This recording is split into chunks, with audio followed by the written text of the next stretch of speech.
gonna stop? That's the question. Crime tape lingered late this afternoon, so too did neighbors' frustrations as they learned about a deadly crime discovered on this sidewalk Saturday. And then we came up with a plan. After he was done, people started talking about how bad the state roads are, and you'll get no arguments from him. Lamar Avenue's a mess. We got to do something about that if we're going to keep Memphis being the logistics hub that it is. He doesn't want the governor or others to jump to conclusions that the only way to raise money for roads is by raising the price at the pump.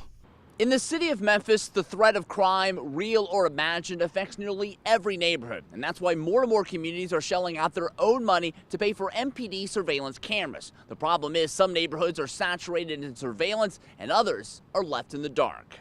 The people that probably need it the most are the people that are less fortunate. Neighborhood leader David Gross is talking about MPD Sky Cop cameras. In all of Whitehaven where he lives, there's just one, monitoring Methodist South Hospital. It's about money. It's about people organized and having the right resources. In wealthier pockets like East Memphis's Belmead neighborhood, bringing the city's total to 173. MPD leader said the private purchases also help cut crime in places like the Hillview Valley apartments near the airport, where reported crimes fell from 25 incidents in March before their installation to 9 in October. We're trying to catch criminals, and this is just one more tool in the tool belt.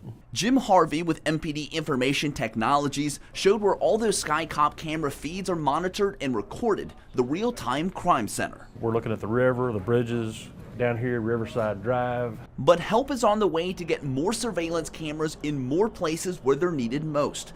Last week, the Memphis City Council approved purchasing 70 new cameras to be evenly spread out across the 7 city council districts. They'll be paid for by MOGW utility fees. Some of our less affluent communities, these are the main ones clamoring. You said we cannot afford these, but we want to have the benefit of these cameras as well.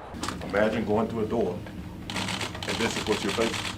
MPD Director Tony Armstrong fired up about firearms illegally in the hands of criminals. Some of these guns were recently rounded up during the year-long MPD undercover sting Operation Icebreaker. Armstrong argues they are Exhibit 1A of why tougher gun laws must be on the books. We also need to make it harder for people to buy powerful assault weapons. Jay Hill, who owns the gun store Classic Arms in Cordova, sees things differently. That growing concern of people breaking the law is why Charles Henderson in the Twin Lakes neighborhood wants more of his law-abiding neighbors to legally carry a gun and be trained to use them if necessary. The neighborhood's kind of going down.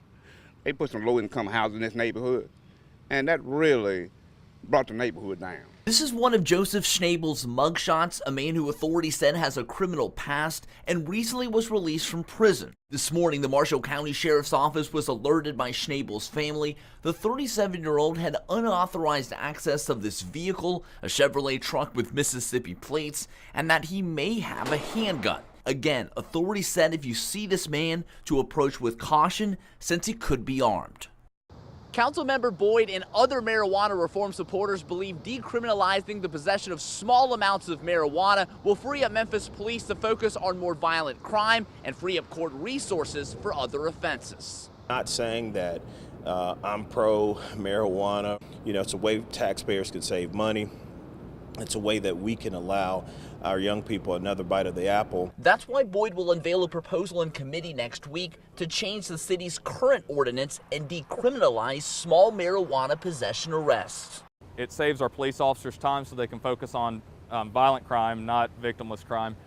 It saves the city resources through the court system and through, again, police time.